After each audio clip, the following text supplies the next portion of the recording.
15 April 1945. பக்கம் வந்து 500.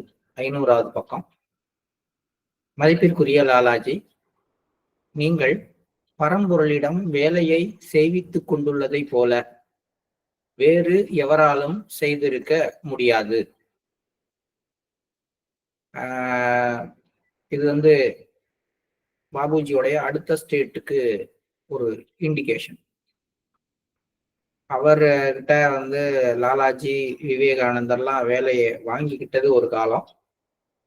அதுக்கப்புறம் அவங்க பாபுஜி சொல்ற வேலைகளை செய்யறதுக்கு தாங்கள் ரெடியாக இருக்கிறதா சொன்னது ஒரு காலம். அதன் பிறகு பரம்பொருளோடு நேரடி தொடர்பு அவருக்கு ஏற்படுத்தப்பட்டது, அது ஒரு காலம். அடுத்து பரம்பொருள்கிட்ட இந்த அல்டிமேட் பீயிங்கிட்ட இருந்து வரக்கூடிய அந்த எல்லா சக்திகளும் அவருக்குள்ளார தானாக இறங்க ஆரம்பிச்சது, அது ஒரு காலம். அதன் பிறகு குறிப்பிட்ட சக்திகளை அவராகவே உள்ளிருத்து கொள்ள ஆரம்பிச்சார், அது ஒரு காலம். இப்ப பரம்பொருளினுடைய அந்த எனர்ஜியை எடுத்து பயன்படுத்துற அந்த கெப்பாசிட்டி அவருக்கு வந்திருக்கு. அதுதான் சொல்றாங்க. அல்டிமேட் பீயிங் அப்படிங்கிறத வந்து அதை உணர்ந்தாலே பெரிய விஷயம் அப்படிங்கிறது தான் ஒரு சாதாரண மனித பிறவியினுடைய ஒரு நோக்கமாகவும் பெரிய விஷயமாவும் இருக்கு. பரம்பொருள் அப்படிங்கிறத உணர முடியுமா எல்லாரும் அப்படிங்கிறது. பாபுஜியோட ஸ்டேட் வந்து இப்ப பரம்பொருளிடமிருந்து வேலையை செய்வித்துக் கொள்ளுதல் அப்படின்னா என்னன்னா, அது வந்து இயக்கமற்ற நிலைமையில இருக்கிற ஒன்று மாதிரி அப்படின்னா, அதை எடுத்து அதுகிட்ட இருந்து ஒரு ஒர்க்கை எக்ஸ்ட்ராக்ட் பண்ற அளவுக்கு தான் அதை பயன்படுத்திக்கிற மாதிரி, அதை ஒரு கருவியாக பயன்படுத்திக்கிற மாதிரி மாறி இருக்காரு அப்படின்னு சொல்றாங்க. இது நம்முடைய புரிதலுக்கும் நம்முடைய பரிணாமத்துக்கும் நம்ம எந்த அளவுக்கு எந்த பரிமாணங்கள்ல நம்ம போயிட்டு இருக்கோமோ அதெல்லாம் தாண்டின விஷயம். ஆனா ஒண்ணு புரியுது, அந்த ஆர்டர் வந்து கொஞ்சம் கொஞ்சமா இன்க்ரீஸ் ஆயிட்டு வருதுங்கிறது மட்டும் புரியுது. பாபுஜி, தில்லி சம்பந்தப்பட்ட பணி கர் முக்தேஸ்வர் ரயில் நிலையத்தில் எனக்கு அளிக்கப்பட்டது. நான் ரயில் நிலையத்தை விட்டு வெளிவந்ததுமே தில்லிக்கு பொறுப்பாளரான கண்ணுக்கு தெரியாத துறவி என்னிடம் தம்மை அறிமுகப்படுத்தி கொண்டு தமது கடமையை செய்ய துவங்கிவிட்டதாக தெரிவித்தார். உங்களுடைய கடமை என்னன்னா பாபுஜிக்கு பாதுகாப்பு கொடுக்கிறது. மதிப்பிற்குரிய லாலாஜி, தில்லியில் நிறைய பணிகள் உள்ளன. அதற்கு அதிக உழைப்பு தேவைப்படும். நாளை தில்லியை தூய்மைப்படுத்தி அதனை அருளால் நிரப்பி அதன் ஒவ்வொரு அணுவிலும் சத்திய நிலையின் ஒளி வீசுமாறு செய்யுங்கள். பின்னர் உங்களுக்கு மேலும் பணி அளிக்கப்படும். இப்போது நான் செல்கிறேன். 2 மணி நேரம் இளைப்பாருங்கள். இரவில் வேலை தொடங்கும். 16 ஏப்ரல் 1945. மதிப்பிற்குரிய லாலாஜி, தில்லியில் பணியின் முன்னேற்றம் திருப்திகரமாக இருக்கிறது. தெய்வீக துணையாளர் பதவியை அகற்றிவிடுங்கள். இது ஒன்று மட்டுமே இன்றைய பணி.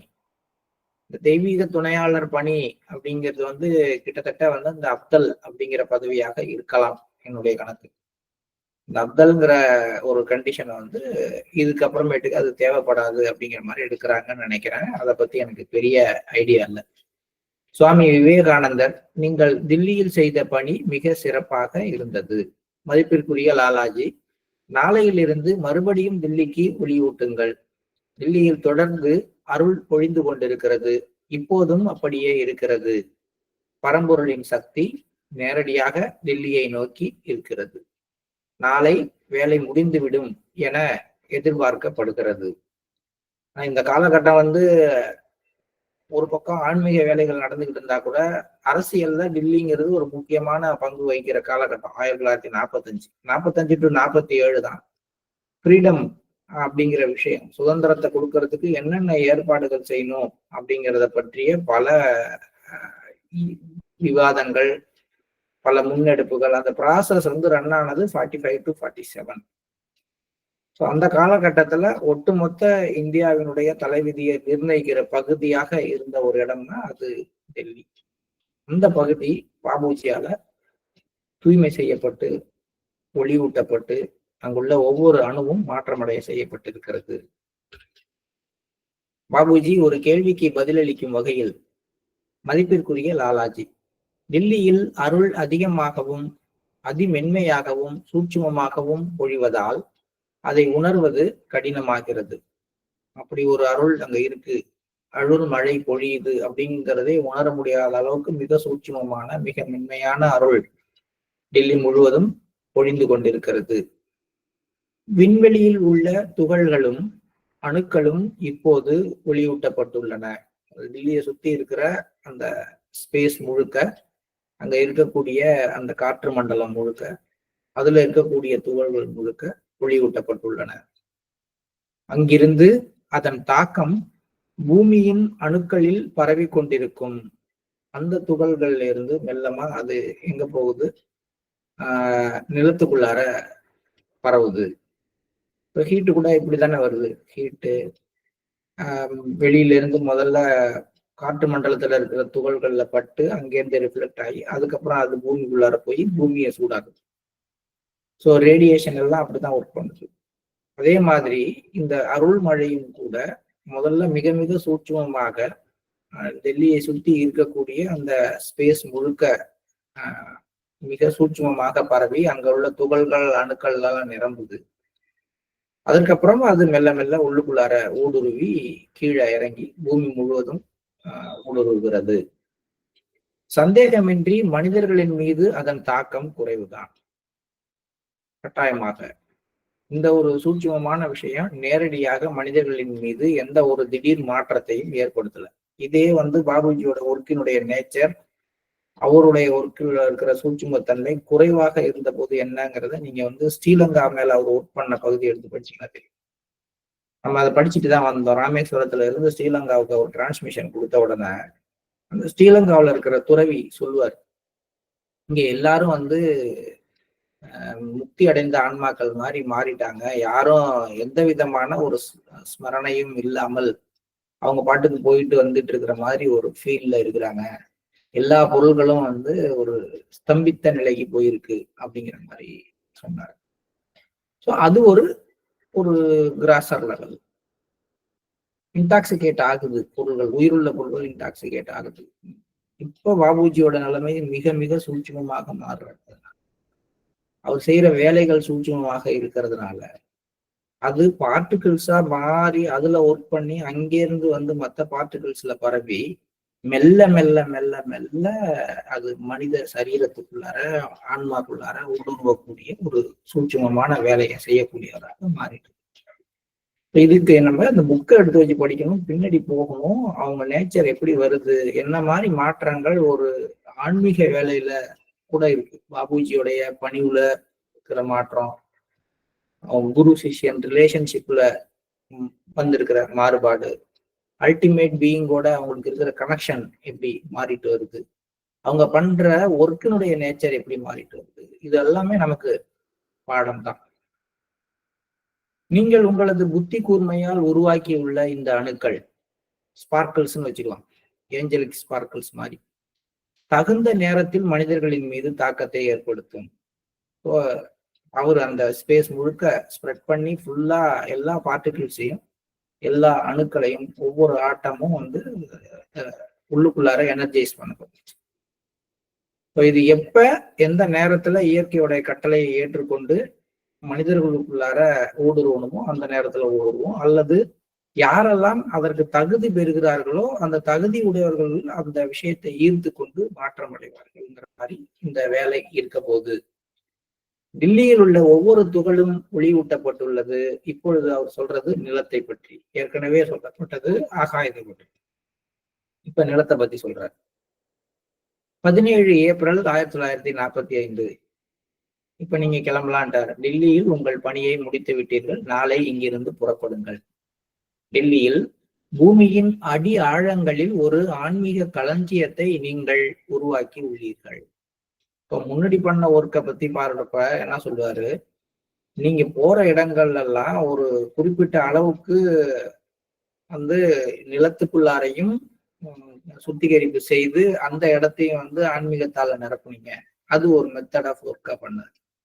இப்ப என்ன பண்ணிருக்காரு, இன்னும் டெப்த்துக்கு போய் அங்கேயே ஸ்டோரேஜ், அது ஒரு களஞ்சியம் மாதிரி நீங்க ஆன்மீகத்தை அங்க ஆன்மீக சக்தியை நிரப்பி வைக்கிறீர்கள்.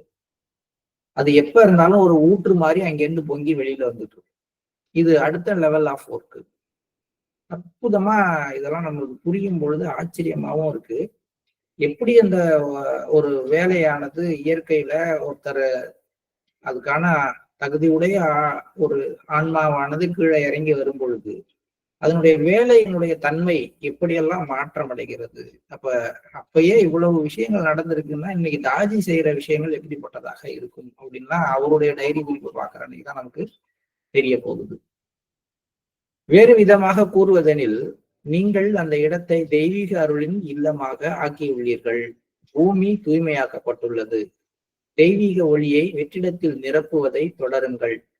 நீண்ட காலத்துக்கு பிறகுதான் டெல்லியில் உள்ள மனிதர்கள் எதிர்பார்க்கப்படும் நிலையை அடைவார்கள். நீங்கள் உங்களது வேலையை செய்து முடித்து விட்டீர்கள். டெல்லியில் பூமியை தூய்மைப்படுத்தவே நீங்கள் அங்கு அனுப்பப்பட்டீர்கள். இந்த வேலையெல்லாம் ரொம்ப சூட்சுமமா நடந்திருக்கிறதுனால ஒரு 500 வருஷம் கழிச்சு, 300 வருஷம் கழிச்சு, 1000 வருஷம் கழிச்சு வெளிப்படலாம். இப்போதைக்கு டெல்லி காற்று மண்டலம் முழுக்க தூசியா இருக்கிறது தான் நமக்கு தெரியும். ஆனால் இன்னொரு விதத்துல டெல்லி எல்லாம் பத்தி நம்ம படிக்கும் பொழுது இந்த பாரா நமக்கு ஞாபகம். அந்த பகுதி முழுக்க அடி ஆழத்தில் இருந்து மேல ஆன்மீக அந்த காற்று மண்டல துகள்கள் வரைக்கும் எல்லாமே ஸ்பேஸ் முழுக்க டெல்லி ஒளியூட்டப்பட்டதாகத்தான் இருக்கிறது. ஏன்னா அதுதான் இந்தியாவை ஆளுகின்ற பகுதியாக இருக்க போகுது அப்படிங்கிறது அப்பயே இயற்கையால முடிவு பண்ணப்பட்டு அந்த முழு எனர்ஜியும் அங்க வைக்கப்பட்டு இந்தியாவோட உயிர் அப்படின்னு சொல்லக்கூடிய பகுதியாக அது எடுத்துக்கொள்ளப்பட்டு வேலை பார்த்துட்டு. யாருக்கு தெரியும் டெல்லி தான் தலைநகரமா இருக்க போகுதுன்னு யாருக்கு தெரியும்? சுதந்திரத்துக்கு அப்புறமும் அங்கேயே தலைநகரம் இருக்குன்னு யாரு நினைச்சோம்? எல்லாம் தெரியாது. அது இயற்கையோட கட்டளை. அதற்காக அந்த இடம் தூய்மை பண்ணப்பட்டு இந்தியாவுடைய உயிர் பகுதி அங்க இருக்கிற மாதிரி செய்யப்பட்டிருக்கு அப்படிங்கிறது நம்ம இதுல இருந்து புரிந்து கொள்ளலாம்.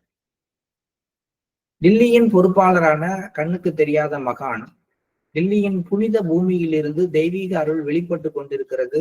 ஆனால் அதை காண்போர் எவரும் இல்லை அப்படின்னு சொல்றாரு. அந்த அப்தல் அவர் சொல்றாரு, இது ஒரு புனித பூமி ஆயிடுச்சு, இது தெய்வீக அருளை வெளிப்படுத்திக்கிட்டு இருக்கு. முன்னாடி டெல்லி மேல தெய்வீக அருள் பொழிந்து கொண்டிருந்தது. பாபுஜி ஒர்க்கோட நேச்சர் எப்படி ஆயிடுச்சுன்னா அதை எல்லாத்தையும் முடிச்சு இப்ப அதை எல்லாத்தையும் பூமி வரைக்கும் உள்ளுக்குள்ளார களஞ்சியமாக சேர்த்து வச்சு ஒரு ஊற்று மாதிரி பண்ணிருக்கிறதுனால இப்ப டெல்லியினுடைய பூமியிலிருந்து தெய்வீக அருள் வெளியில வந்துகிட்டு இருக்கு அப்படிங்கிற மாதிரி அவரு சொல்றாரு. மதிப்பிற்குரிய லாலாஜி, அன்பு ராம்சந்திர, மன நிறைவுடன் இருங்கள். இது கடவுளின் சித்தம். நீங்கள் செய்ய வேண்டியதும் உள்ளது. இத்தகைய அறிகுறிகள் வரும். அவற்றின் மூலம் நீங்கள் கண்டுபிடித்துள்ள இடங்களில் நீங்களே பொருத்தமான கட்டமைப்புகளை ஏற்படுத்த முடியும். அவர் ஏதோ பாபுஜிக்கு ஒரு மனக்குறை வந்திருக்கு, இதெல்லாம் இருக்கு, இதை எப்படி செய்யணும், எப்படி பண்றது அப்படின்னு இருந்திருக்கலாம். அது என்னங்கிறது நம்மளுடைய குறிப்புல இல்லை. ஆனால் அதற்கு லாலாஜியுடைய பதில் நீங்க மனநிறைவோட இருங்க, இந்த வேலைகள் இது தேவையான பொழுது பூர்த்தி அடைங்கிற மாதிரி அவரு பதில் சொல்றார். அடுத்தது, நீங்கள் ஜேயிடம் செல்லலாம். ஜே யாருன்னு நமக்கு தெரியும். எதிர் அணியில இருக்கக்கூடிய ஒரு முக்கியமான நபருடைய மகன். பாபுஜிக்கு ஒரு எண்ணம் வருது, இப்ப போய் திரும்பி நம்ம பிரிஜ் மோகன்லால்கிட்ட பேசுவோம், பேசி அவருக்கு நம்ம உண்மைகளை எடுத்து வச்சு அவரை நம்ம சமாதானப்படுத்துவோம் அப்படின்னு ஒரு எண்ணம் வந்திருக்கலாம். அதுக்காக லாலாஜி பதில் சொல்றார், நீங்கள் ஜேயிடம் செல்லலாம். ஒருவேளை அவர் பண செருக்கின் போதையில் உங்களை சிறிது இழிவாக நோக்கினாலும் நான் அவரது செல்வம் அனைத்தையும் பறித்து விடுவேன். அவர் ஏதாவது நீங்க போறதை பத்தி எனக்கு ஒண்ணும் கிடையாது, ஆனா உங்களுக்கு ஏதாவது அங்க ஒரு அவமானம் ஏற்பட்டால் அவர் வறுமையில் வாடுற மாதிரியான ஒரு சாபத்தை நான் கொடுக்க வேண்டி வரும். இது தேவையான்னு நீங்க யோசனை பண்ணிக்கீங்க. இதை கடவுளின் ஆணையாக கருதுங்கள்.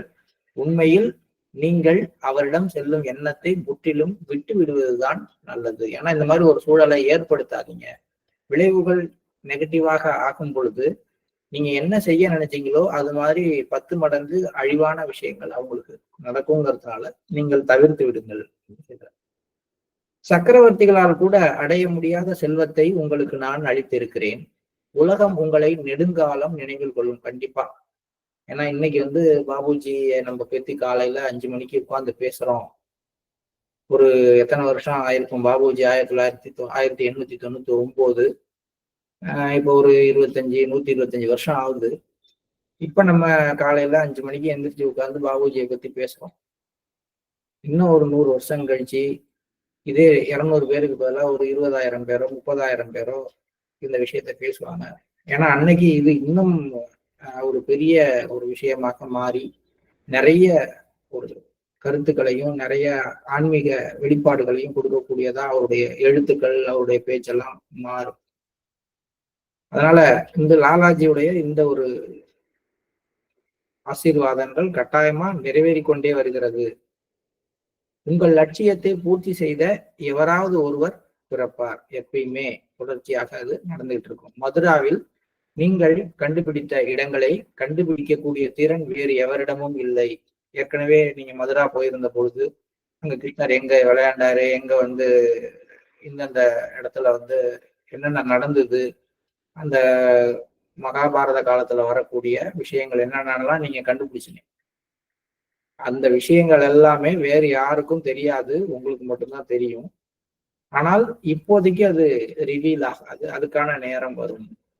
அந்த சரியான நேரம் வராத வரை, இந்த ரகசியங்களை ஒருவர் வெளிப்படுத்த விரும்பாத வரை பொதுவாக இவற்றை எவருக்கும் வெளிப்படுத்த கூடாது.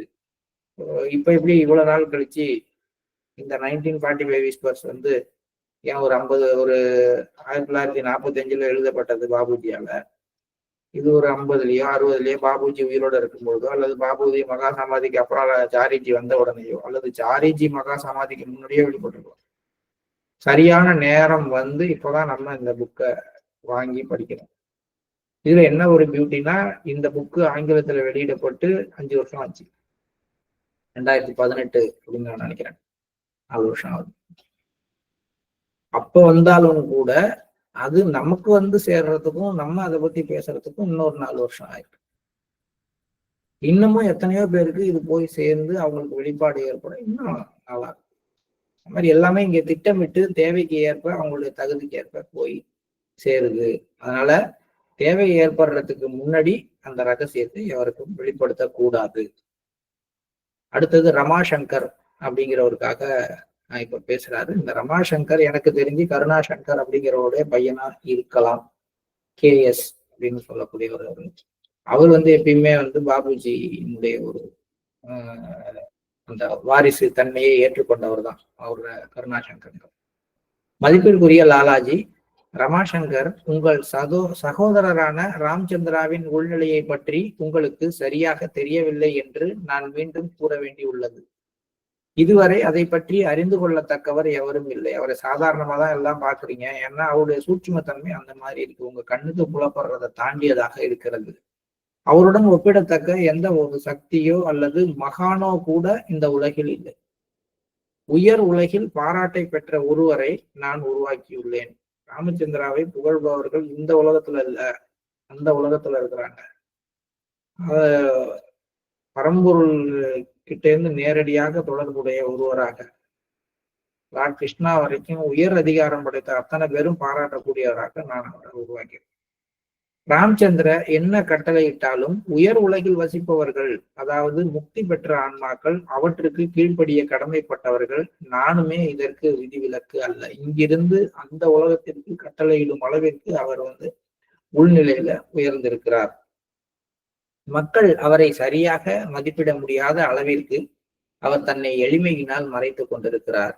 அவரிடமிருந்து பயன் பெறுபவர்களும் அவருடன் இருப்பவர்களும் மிகவும் பாக்கியசாலிகள் என்று நான் மீண்டும் கூறுகிறேன்.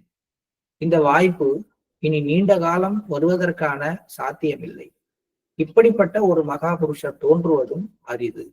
அவர் அவதாரத்திற்கு சமமானவர். இந்த விஷயம் ரகசியமானதாகும். உயர் நிலையில் உள்ள பல சாதுக்கள் அவரை தங்கள் பிரதிநிதியாக நியமித்துள்ளார்கள். அதற்காக இன்னும் காத்திருப்பவர்களும் அவர் மீது நம்பிக்கை வைத்து உள்ளனர். ரமாசங்கர், நான் உங்களுக்கு கூறுவது என்னவெனில், தயவு செய்து உங்களால் முடிந்த அளவிற்கு அவர் மூலம் பயனடையுங்கள். அவரை நேசிப்பது என்னை நேசிப்பதாகும். எனது ஒவ்வொரு துகளும் அவருடன் இரண்டல கலந்து நான் அவருடன் ஐக்கியமாகிவிட்டேன். இப்படி ஐக்கியமாவது என்பது வேறெங்கும் காண இயலாதது. எதிர்காலத்திலும் இது நடப்பதற்கான நம்பிக்கை இல்லை. என்னிடம் சமர்ப்பிக்காமல் அவர் எதையுமே தனக்கென வைத்துக் கொள்ளவில்லை. இதையும் வேறெங்கும் காண முடியாது.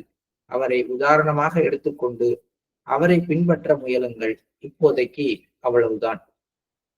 இது சொல்லப்பட்டது காலை 9:30 மணிக்கு. அடுத்து இரவு 7:20 மணி. நீங்கள் டில்லியில் உள்ள வேலையை நிறைவு செய்து விட்டீர்கள். இனிமேலும் அதன் மேல் கவனம் செலுத்த வேண்டிய அவசியமில்லை. கடந்த 36 மணி நேரமாக டில்லியில் பரம்பொருளிடமிருந்து அருள்மழை பொய்ந்து கொண்டிருக்கிறது. இரவு பாபு ராமேஸ்வர் பிரசாத் மிஸ்ராவுக்கு அளிக்கப்பட்ட பணியை நீங்கள் எடுத்துக்கொள்ளுங்கள். பாபுஜி, இது அரசியல் நிலைமை குறித்த பணியை பற்றிய குறிப்பாகும். இந்த பணியை பற்றிய எனது கேள்விக்கு மதிப்பிற்குரிய லாலாஜி இரவு 11 மணிக்கு பதிலளித்தார். ஏன்னா நாம ஏற்கனவே சொன்னோம், டெல்லி ஒரு அரசியல் தலைநகரமாக மாறப்போகுது. அதுக்கான எல்லா விஷயங்களும் அங்க நடந்துகிட்டு இருக்கு. அந்த பணி ராமேஸ்வர் பிரசாத் மிஸ்ராவுக்கு கொடுக்கப்பட்டது லாலாஜியால. இப்ப அந்த பணியை பாபுஜியை செய்ய சொல்றாரு. அது சம்பந்தமா பாபுஜி கேட்கிற சில கேள்விகளுக்கு பதில் கொடுக்குறாரு.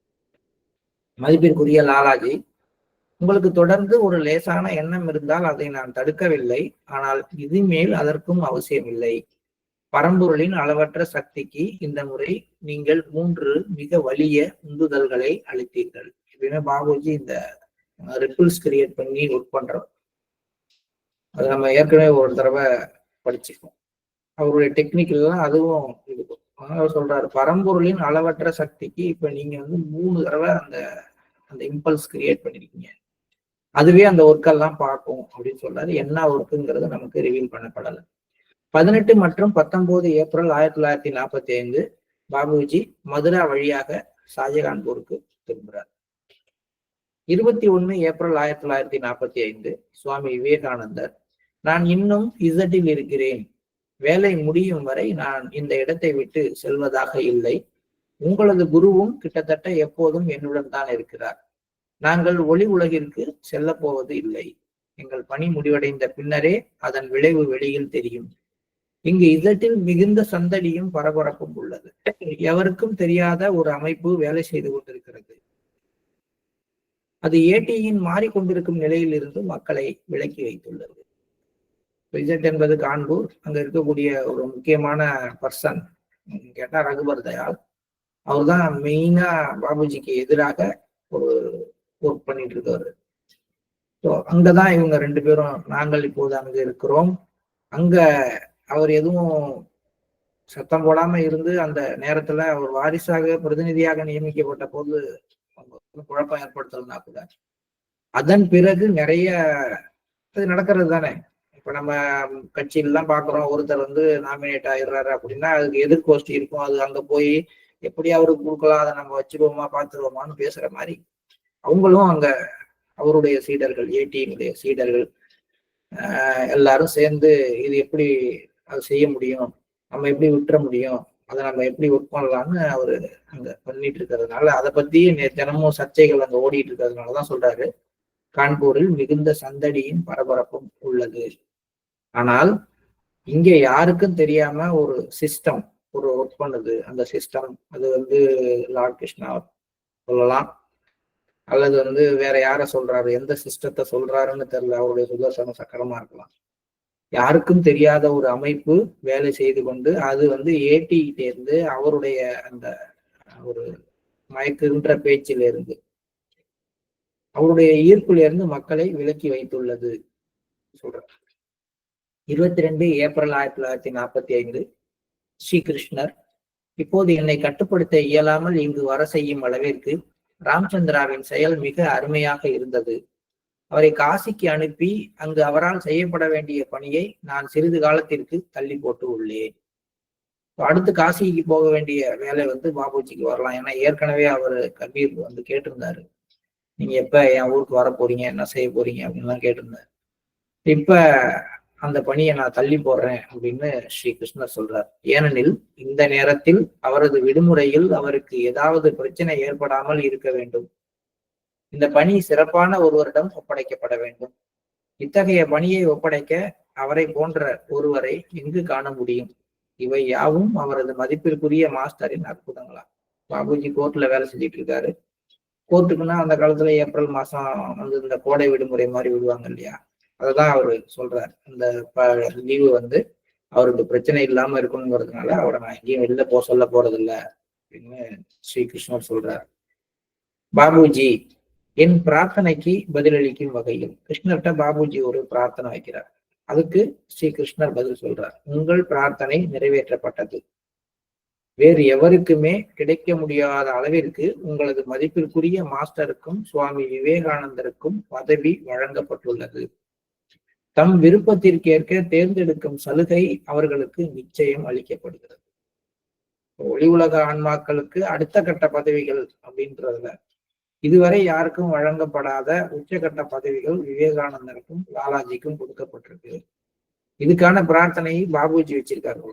அதுதான் கிருஷ்ணர் சொல்றாரு. பாபுஜி பாபு மதன் மோகன்லாலுக்காக கூறப்பட்டது. மதன் மோகன்லால்கிட்ட சொல்றாரு, லாலாஜி சொல்றாரு.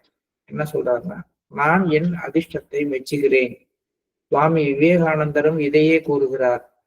இந்த சூட்சுமமான சீரமைப்பிற்கு பாராட்டுகள். இயற்கை கூட மறுக்க முடியாமல் ஏற்றுக்கொள்ளும் அளவிற்கு ராம்சந்திர எழுப்பிய விஷயம் நியாயமானதாக இருந்தது. அவர் அந்த பிரார்த்தனை மூலம் சமர்ப்பித்த விஷயத்த ஸ்ரீகிருஷ்ணரால மறுக்க முடியல, இயற்கையால மறுக்க முடியல. அப்படிங்கிற அளவுக்கு மிக நியாயமான, அதே நேரத்துல மிக நயமான முறையில அந்த அந்த பிரார்த்தனையானது சமர்ப்பிக்கப்பட்டது. அது வந்து என்னுடைய அதிர்ஷ்டம். நான் மட்டும் இதை சொல்ல, விவேகானந்தரும் சொல்றாரு. எங்களுடைய அதிர்ஷ்டம் தான் இந்த மாதிரி ராமச்சந்திரா மாதிரி ஒருத்தர் எங்களுக்கு கிடைச்சது அப்படின்னு சொல்றாரு. அவர் மனித கடமைக்கான கடனை முழுமையாக செலுத்தி விட்டார். ஒவ்வொருத்தருக்கும் ஒரு ஒரு கடமை உண்டு. மனிதர்களுக்கு வந்து தன் குழந்தைகளுக்கு செய்ய வேண்டியது, தன்னுடைய பெற்றோருக்கு செய்ய வேண்டியது, அது மாதிரி கடமைகள்லாம் இருக்கு இல்லையா? அதுல பெரிய விஷயம் வந்து குருவுக்கு செய்ய வேண்டியது. அதை முழுசாவே என்னைக்குமே அந்த குருவுக்கு செய்ய வேண்டியது அவ்வளவு சீக்கிரம் நம்மளால முடிக்க முடியாது. ஏன்னா குரு கொடுக்கறதுக்கு என்ன மாற்று, குரு என்னென்னலாம் கொடுத்தாரோ அதுக்கு நம்ம என்ன மாற்று செய்ய முடியும் அப்படிங்கிறது தானே. ஆனால் அதையும் அவர் நிறைவேற்றி விட்டார், முழுமையாக செலுத்தி விட்டாருங்கிறார். ஆனால் எனக்கு வழங்கப்பட்டுள்ள பதவியை என்னிடம் தக்க வைத்திருப்பதில் எனக்கு என்ன லாபம்? நான் அதை அவருக்கே மாற்றி தருவேன். இது பாருங்க, இது என்ன விதமான அன்புன்னு பாருங்க.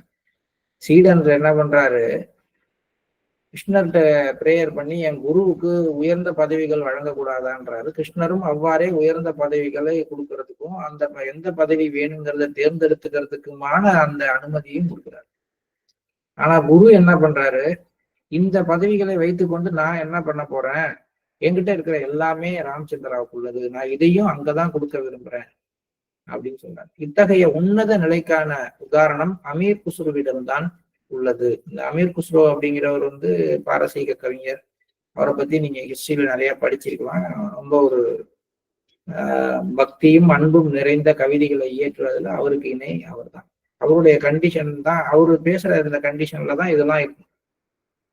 அந்த மாதிரியான ஒரு நிலைமையை இப்போ வந்து இங்கதான் பார்க்க முடியும். ஆனால் அது வேறு விதமானது, அது கொஞ்சம் லோயர் லெவல், அதனுடைய ஒரு ஹைட் அண்ட் எக்ஸ்பிளனேஷன் தான் இது அப்படிங்கிற மாதிரி சொல்றாரு. அந்த கீழ்மட்ட நிலையில அமீர் குஸ்ரு எழுதின அந்த விஷயத்தை விட இது ரொம்ப ரொம்ப மேலானது. உண்மையை கூறுவதெனில் இந்த அன்பு அமீர் குஸ்ருவிடம் கூட இல்லை என்றுதான் நான் கூறுவேன். இது கீழ்ப்படிதல் எனப்படுகிறது. நான் ஒருமுறை ராமச்சந்திராவிடம் சுவாமி விவேகானந்தரையும் என்னையும் ஒன்றுபோல் கருதும்படி கூறியிருந்தேன். அதை அப்படியே மனசுல வச்சுக்கிட்டு கிருஷ்ணர்கிட்ட பிரார்த்தனை பண்ணும் பொழுது எனக்கு மட்டும் இல்லாமல் விவேகானந்தருக்கும் சேர்த்து பிரார்த்தித்தார். அவர் ஸ்ரீ கிருஷ்ணரிடம் எங்கள் இருவருக்காகவும் பிரார்த்தித்தார். அதனால் நான் மட்டும் இல்லாமல் அவரும் சேர்ந்து நாங்கள் இருவரும் பயனடைந்தோம். இப்ப பாபுஜி என்ன பிரார்த்தனையை சமர்ப்பித்தாருங்கிறது இப்பதான் சொல்றார். அவருடைய பிரார்த்தனை, மிக சிறிய விஷயங்களுக்கெல்லாம் எனக்கு மிக பெரிதாக பரிசு கிடைத்தது. இது வந்து பாபுஜி கிருஷ்ணர்கிட்ட பண்ண பிரார்த்தனை. இந்த பிரார்த்தனை எப்படி பிரார்த்தனை பண்ணாரு, மிக சிறிய விஷயங்களுக்கெல்லாம் எனக்கு மிக பெரிதாக பரிசு கிடைத்தது. இவை யாவும் என் மதிப்பிற்குரிய மாஸ்டர் என்னை இந்த விதத்தில் உருவாக்கியதால் சாத்தியமானது என்று தாங்கள் உரைக்கிறீர்கள். எனவே என் மாஸ்டரது கடின உழைப்பிற்கான பலன் அவருக்கு ஏன் அருளப்படக்கூடாது என்பது எனக்கு புரியவில்லை. எனது பிரார்த்தனையும் இதுதான். மதிப்பிற்குரிய சுவாமி விவேகானந்தரிடமும் எவ்வித குறையும் இல்லை. அவருக்கும் வெகுமதி கிடைக்க வேண்டும் என்பதாக இருந்தது. எல்லாமே சீடனுக்கு குரு கொடுத்த காலம். இப்போ போய் குருவுக்கு சீடர் தான் செய்யற காலம் வந்து கிருஷ்ணர்கிட்ட இந்த மாதிரி ஒரு பிரார்த்தனையை சமர்ப்பித்து அதை கிருஷ்ணர் ஏற்றுக்கொண்டு செய்தார். அவர் செய்த விதம், அந்த பிரார்த்தனை செய்த விதம் வந்து எந்த விதமான ஒரு வலியுறுத்தலும் கிடையாது. ஏன் என் குருவுக்கு நீங்க கொடுக்கல, நீங்க கொடுத்துதான் ஆகணும் அப்படிலாம் கேட்காம மிக மென்மையாக இது மாதிரி ஒண்ணு செய்திருக்கலாம், அது ஏன் நடக்கலங்கிறது எனக்கு புரியல, இதுதான் என்னுடைய பிரார்த்தனையா இருக்குதுன்னு மிக பணிவாக அந்த சமர்ப்பிக்கிற விதம், அதுதான் வந்து சூட்சுமமாக பிரார்த்தனையை சமர்ப்பித்தல். நமக்கு ஒண்ணு வேணும்னா கூட இந்த மெத்தட்ல நம்ம பிரார்த்திக்கும் போது இது வந்து இந்த ஒரு விஷயம் இருந்ததுன்னா எல்லாமே மாறிடும் அப்படிங்கிற எண்ணம் எனக்குள்ளார இருக்கும்பொழுது ஏன் எனக்கு இது மாஸ்டரால அருளப்படலை அப்படிங்கிறது எனக்கு தெரியல.